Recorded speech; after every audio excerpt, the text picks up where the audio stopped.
அவள் வருவாளா சீரியல் நாளைக்கான எபிசோட்ல என்ன நடக்க போகுதுன்னு பார்க்கலாம் வாங்க. என்னோட ரிவ்யூ பிடிச்சிருந்தா லைக் பண்ணுங்க. மித்ராவோட அம்மா அப்பா பயங்கரமா ஆர்கியூ பண்ணிட்டு இருக்காங்க. லக்ஷ்மி மேல இல்லாத பழிய நீ அவ மேல வந்து போட்டுட்ட, அதை அவளால தாங்கிக்க முடியாம தான் லக்ஷ்மி இப்போ மித்ராவை தேடி போயிருக்கான். லக்ஷ்மி செய்யாத தப்புக்கு நீ அவளுக்கு மறைமுகமா தண்டனை கொடுக்குற அப்படின்னு சொல்ல, நீங்க என்ன பேசுறீங்க, புரிஞ்சுதான் பேசுறீங்களா அப்படின்னு ரொம்ப கோவப்படுறாங்க. ஒருவேளை உன்னோட பையன் இப்படிப்பட்ட நிலைமையில இருந்தா நீ இப்படிதான் பண்ணுவியா அப்படின்னு சொல்ல, என் பையன் ஒன்றும் லக்ஷ்மி மாதிரி அறிவில்லாதவன் கிடையாது. அவன்கிட்ட சொன்னா ஒரு வேலையை சொன்னா கரெக்டாக செஞ்சிருவான். அதை விட்டுட்டு இப்படி ஓடி போக மாட்டான். அதை விட முக்கியமா நம்ம கிட்ட இருந்து எதையும் அவன் மறைச்சு எந்த வேலையும் செய்ய மாட்டான் அப்படின்னு சொல்ல, உடனே அவர் கேட்குறாரு, ஒருவேளை உன்னோட பையன் உன் வார்த்தையை கேட்காம நீ கிழிச்ச கோட்டை தாண்டி போனா என்ன பண்ணுவ நீ அப்படின்னு கேட்க, என் பையனை பத்தி எனக்கு நல்லாவே தெரியும். எனக்கு தெரியாம என்கிட்ட சொல்லாம ஒரு சின்ன காரியத்தை கூட செய்ய மாட்டான். அப்படி செய்ய வேண்டியிருந்தா கண்டிப்பா எனக்கு சொல்லிட்டு தான் செய்வான் அப்படின்னு சொல்லிட்டு இருக்காங்க. இன்னொரு பக்கம் லக்ஷ்மி வந்துட்டு, நான் மித்ராவை எங்கே போய் தேடுவேன், அவரை எங்கே தேடி ஆளே போகிறேன்னு தெரியலையே, கடவுளே எனக்கு ஒரு வழியை காமிச்சு கொடு அப்படின்னு சொல்லி லக்ஷ்மி வந்து வேண்டிக்கிட்டே அப்படியே பயங்கரமாக வந்து காலை நொண்டிக்கிட்டு நடந்து போயிட்டுருக்காங்க. மித்ராவுக்கு ஏதாவது ஆபத்து வரப்போதா என்னன்னு தெரியல. அது யாரால இருந்தாலும் அவருக்கு எதுவும் ஆகக்கூடாது. அவரை நான் காப்பாற்றணும், எனக்கு ஒரு வாய்ப்பு கொடு, எவ்வளோ கஷ்டமாக இருந்தாலும் நான் அவரை காப்பாற்றுவேன் அப்படின்னு வேண்டிக்கிட்டே வந்து நடக்க முடியாமல் நடந்து போயிட்டுருக்காங்க. அப்போ ஒரு லேடி வந்து லக்ஷ்மியை வந்து தடுக்கிறாங்க.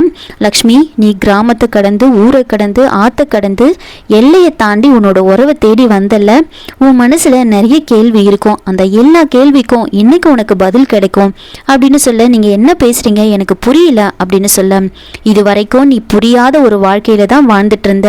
உன்னை சுத்தி ஒரு மாய உலகத்துல என்ன நடக்குதுன்னு தெரியாம இருந்த. நீ நல்ல மனசுடையவ. உனக்கு உலகமே உனக்கு நல்லா தான் தெரியும்.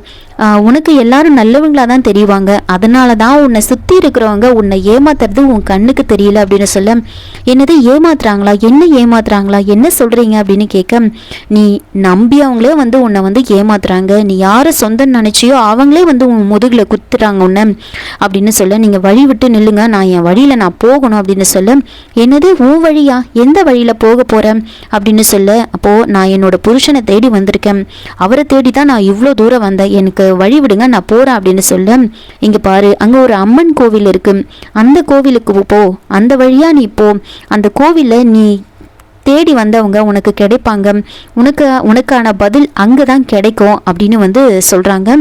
இன்னொரு பக்கம் மித்ரா வந்துட்டு மனிஷா பக்கத்துல உட்காந்துட்டு இருப்பாங்க.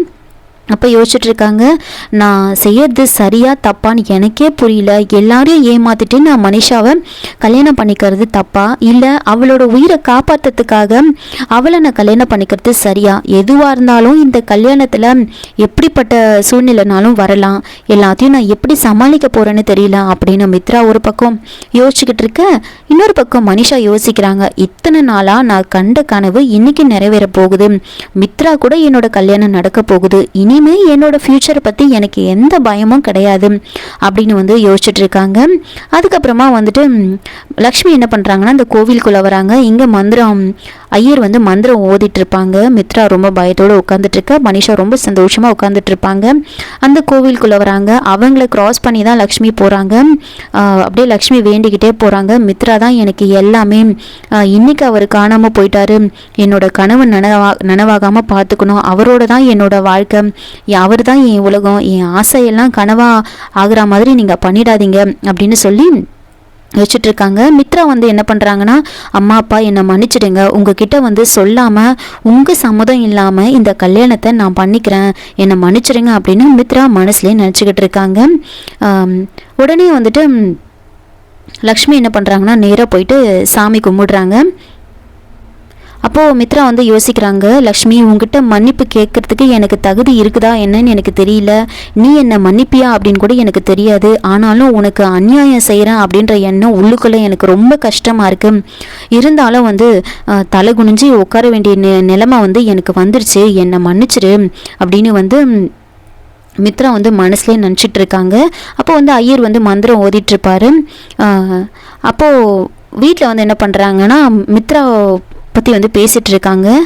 மித்ராவை வெளியே போக விட வேண்டாம் அப்படின்னு எவ்வளோ சொன்னேன், ஆனால் அவள் சொன்னதை அவள் கேட்டிருந்தா இப்போ நமக்கு இவ்வளோ பதட்டம் இருக்காது அப்படின்னு லக்ஷ்மியை வந்து திட்டிகிட்டு இருப்பாங்க. நீ வந்து மகனை பற்றி கவலைப்படுறது தப்பு இல்லை, ஆனால் அதுக்கு மருமகளே காரணம் அப்படின்னு சொல்கிறது ரொம்ப தப்பு. மித்ராவுக்கு ஆபத்து வர்றது வந்து புதுசு கிடையாது, ஆனால் அதுக்கு காரணம் லக்ஷ்மி தான் அப்படின்னு நீ சொல்லாத. லக்ஷ்மியோட ஜாதகத்தினால தான் மித்ரா வந்து இவ்வளோ நாளும் நல்லபடியாக இருக்கான்.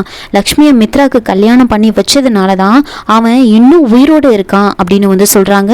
ரெண்டு பேரும் மாற்றி மாற்றி வந்து ஆர்கியூ பண்ணிட்டு இருப்பாங்க. நீ வந்து லக்ஷ்மி மனசு கஷ்டப்படுற மாதிரி பேசின, அதனால தான் இந்த அளவுக்கு போயிருக்கு, இவ்வளோ வந்து கஷ்டப்பட்டுட்டு இருக்கோம் நாம அப்படின்னு வந்து பேசிட்டு இருப்பாங்க.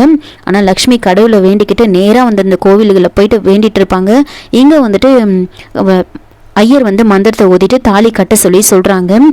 ரொம்ப மித்ரா வந்து மனசில் நினச்சிக்கிட்டு அந்த தாலியை வந்து எடுத்து அவங்க கழுத்தில் வந்து கட்டலான்னு போகிறாங்க. அப்போது லக்ஷ்மி என்ன பண்ணுறாங்கன்னா சாமி கும்பிட்டுட்டு திரும்பி பார்க்குறாங்க. அங்கே இருக்கிற மணி வந்து அடிச்சுக்கிட்டு இருக்கோம். அப்போது அதில் வந்து அந்த இது வந்து கழண்டுட்டு இருக்கோம். அந்த கம்பி வந்துட்டு அந்த தாலியை கட்டுன்னு சொல்லும்போது அந்த மணி வந்து கீழே வந்து விழ போகும்போது கரெக்டாக என்ன பண்ணுறாங்கன்னா அது மித்ரா தான் மனிஷா தான் தெரியாமல் வந்துட்டு லக்ஷ்மி ஓடி போயிட்டு அவங்கள காப்பாற்றுறதுக்காக மித்ராவை வந்து பிடிச்சி தள்ளி விடுறாங்க. தள்ளி விட்டதுக்கப்புறமா அந்த மணி வந்து அப்படியே வந்து விழுந்ததுமே வந்துட்டு அப்போ தான் வந்துட்டு லக்ஷ்மி வந்து பார்க்குறாங்க அது மித்ரா மனிஷா அப்படின்றதே. உடனே வந்துட்டு நீங்கள் இங்கே என்ன பண்ணுறீங்க அப்படின்னு வந்து கேட்குறாங்க.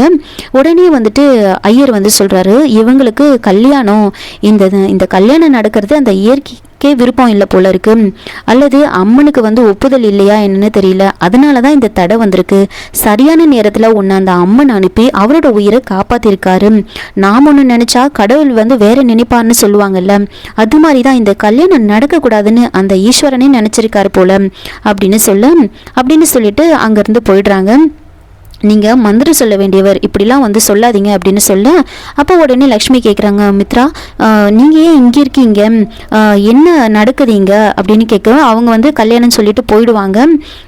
நீங்கள் வந்து எதுக்காக இப்படிலாம் பண்ணுறீங்க, நீங்கள் மனிஷாவை கல்யாணம் பண்ணிக்கிறது அவர் சொன்னது உண்மையா சொல்லுங்க அப்படின்னு சொல்ல, என்ன நீ கண்ணால் பார்க்குற அப்போ கூட உண்மையா பொய்யான்னு கேட்டுட்ருக்க, உனக்கு புரியலையா அப்படின்னு சொல்ல, உடனே மித்ரா வந்து லக்ஷ்மி வந்து சொல்கிறாங்க, நான் உன்கிட்ட பேசலை, நான் மித்ரா கிட்ட பேசிட்டு இருக்கேன், என்னோட கணவர்கிட்ட நான் பேசிட்டு இருக்கேன் அப்படின்னு சொல்ல, உடனே நேராக போயிட்டு அவங்க மித்ரா கிட்ட வந்து கேட்குறாங்க, அன்னைக்கு ஷாப்பிங் மாலில் மனிஷா ஒருத்தரை வந்து லவ் பண்ணுறாங்கன்னு சொன்னது நீங்கள் தானே அது அப்படின்னு சொல்லி ஒரு சில இதெல்லாம் கேட்குறாங்க.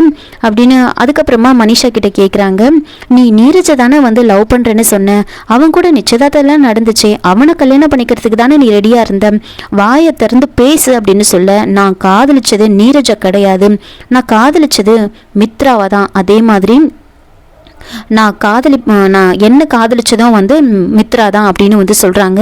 இதோட இந்த ப்ரோமோ வந்து முடிச்சிருக்காங்க. என்னோட ரிவ்யூ பிடிச்சிருந்தா லைக் பண்ணுங்கள், மறக்காமல் சப்ஸ்கிரைப் பண்ணுங்கள்.